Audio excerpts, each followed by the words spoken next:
All right, everyone. Today I wanted to go over a very important topic and give you guys all the information alongside with it, and that is it worth combining slash upgrading your lower rarity maps to give yourself a higher rarity map? And the short answer to this is if you're looking to min-max the amount of gold that you end up getting from your maps, it is not worth it. You're going to end up taking a penalty. However, it's a convenience. It's going to end up saving you time because when you end up combining your maps, you're going to have less lower rarity maps to do, and you're going to have a fewer amount of higher rarity maps, which means you have to spend less time finding group members and kind of running the maps themselves. So if you're looking to save time, it's worth it, but just keep in mind that you're going to end up taking a penalty in terms of gold. So if your main purpose is to min-max and get the most gold that you can from your maps, then it's not going to end up being worth it.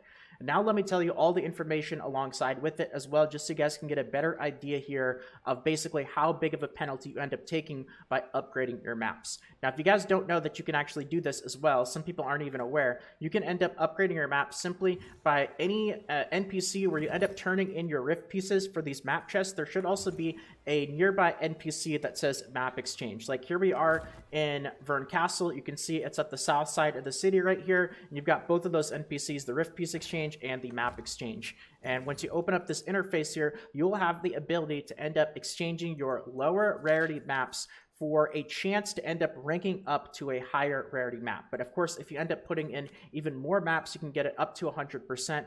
And so you can see here that you can end up trading in 3 of your blue maps, very importantly, that are of the same item level here. You can see these are all 280 maps right here. And this will end up giving me a 100% chance to get a purple map.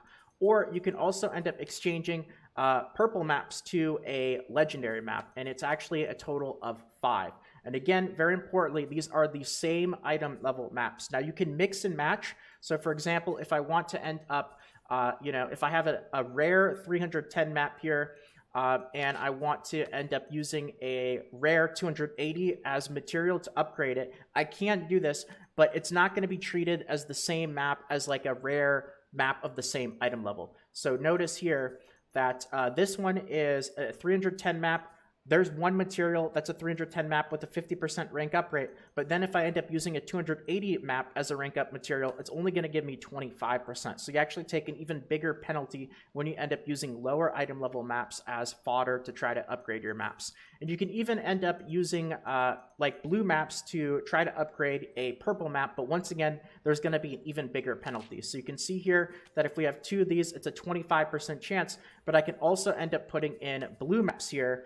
This one gives me 10%, and then if I put in a blue map of a lower level, it's going to give me an even bigger penalty, and each one of those is only actually going to count as 5% as fodder to try to rank up this purple map here to a legendary. So generally speaking, you want to try to stick to as consistent, as close to the maps as you actually have as upgrade material, because the more different the maps are that you're using as upgrade material, the bigger penalty you're going to end up taking. And this will make even more sense as I kind of go through the exact numbers here so you guys can see exactly what this ends up costing you versus how much you're giving up to kind of pay for that convenience of having less maps to run. So very importantly, it's very important to understand how much stuff maps end up giving you. How much stuff does a blue map give you versus a purple map versus a legendary map? And I have the information here, and you guys can see a rare map is going to end up giving you a small shard bag, which is going to have 500 shards. An epic map is going to give you a medium shard bag, which is going to have 1,000 shards. And a legendary map is going to have 2 of the large bags, each of which has 1,500 shards, which is going to give you a total of 3,000 shards. Now, what I'm going to tell you guys works very, very well for any maps that end up giving you harmony and life shards, but it's a little bit different as you get into the Punica maps, because in those lower tier maps, the majority of what you end up getting from running the maps is simply going to end up being the shard bags. That's going to be like most of the gold in running the map. Because if you are doing maps that give like harmony shard bags, for example, if you take a look at the market and you look at harmony shards, you can see that like a small bag is 100-ish gold, a medium is 200, and a large is about 300 gold. You also end up getting those Star's Breath or those Moon's Breath as well, Star's Breath for tier 1, but you can see how little these are going to be worth in comparison to the Shard Bag. So the Shard Bag is really the majority of wealth that you get from your tier 1 maps. Same with tier 2. You are going to end up getting some Moon's Breath as well, but because they're pretty cheap, the majority of the wealth that you end up getting from running the maps is going to be from your life shards. So you can pretty easily get an idea of how valuable maps are simply by looking at how valuable the shard bags are, because that's what the majority of the map is going to be about. Again, a little bit different as you get into Punica maps, because Punica maps like honor shards are not going to be the majority of the wealth that you get from your Punica maps. You can see honor shard bags are pretty cheap, but you're going to end up getting things like your solar blessings, solar protection, solar graces, even tier 3 gems. And so it's a little bit more tricky to measure those than it is like tier 1 and tier 2 maps. But anyway, getting back to the map exchange here. If we take a look and see, a rare map gives us a small shard bag, an epic map gives us a medium shard bag, and a legendary map gives us 2 large bags, which is 3,000 shards. So basically, because the majority of the gold from the maps is going to be from the shard bags, you can almost think of it as like an epic map, because it gives you 1,000 shards compared to 500 shards. An epic map is basically twice as valuable as a rare map. And then a legendary map, because it gives you 2 large shard bags for 3,000 shards, it's 3 times as valuable as an epic map. So keep that in mind, because this is kind of what we're going to use to see how big of a penalty it is when we end up combining our maps. And so 2 rare maps is the equivalent in loot to 1 epic map approximately, and then 3 epic maps is going to be the equivalent in loot approximately to 1 legendary map. Now, if we actually end up trying to convert our maps or upgrade them, you can see here that if we end up taking like an item level 280 rare map and we want to upgrade it to a epic map, you can see to get a 100% success rate, it's going to end up taking a total of 3 blue maps. And in exchange, we would end up getting 1 purple map. Now, keep in mind that because the loot from a epic map is about twice as valuable as the loot from a rare map, we're basically paying 1 full rare map as a convenience penalty to save us the time of, now instead of having to find 3 groups to run these maps, we would only actually have to find 1. So you do take an efficiency loss here. Normally, if we were to run all 3 of these maps, we would get 3 small shard bags for 1,500 shards. Instead, if we end up getting the 1 epic map instead, we're going to get 1 medium bag for 1,000 shards. So we pay like a 500 shard penalty. Now, for the epic maps here, you can see that if you turn in the same item level, 320, and then we use a 320 epic map as fodder, it's going to actually end up taking a total of 5 epic maps, all of the same item level, to end up upgrading to give us 1 legendary map. And you can see that 1 legendary map is about approximately 3,000 shards of bags and loot. In tier 1 and tier 2, that's the majority of the value of the maps.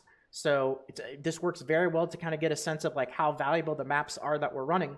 But because it ends up taking us a total of 5 purple maps to end up upgrading with a 100% success rate to get a legendary map, we pay 2 epic maps of a penalty, basically. That's our convenience, because now instead of having to run 5 maps and find 5 groups in order to go and get all the loot from these, we're going to end up getting 1 legendary map in return, and we save ourselves all that time of not having to run 4 maps and not having to find 4 groups. But in exchange, you basically pay 2 maps worth of loot as a penalty, because running 1 legendary in comparison to 5 epics is only going to give us 2 large bags for 3,000 shards. If we were to run all 5 of the epics, we would end up getting 5 medium bags, which is 5,000 shards. So 5,000 shards versus 3,000 from the 1 legendary, basically a 2,000 shard penalty, or paying 2 epic maps as a penalty.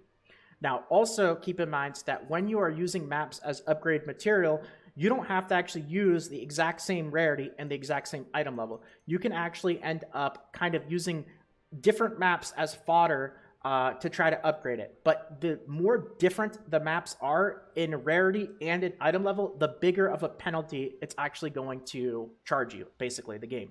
So if we end up taking like one of these 310 rare maps here, you could see that if we were to end up using 2 of these, it would give us 100%. Each one of these 310 maps is going to give us a 50% boost to upgrade this map, because it's also the same, it's a 310 map as well. So we're using a 310 map for another 310 map. But now if we want to use a 280 rare map as fodder instead of a 310 map, we can do this, but it's only going to end up giving us 25% instead of 50%. So you end up taking a pretty big penalty right there.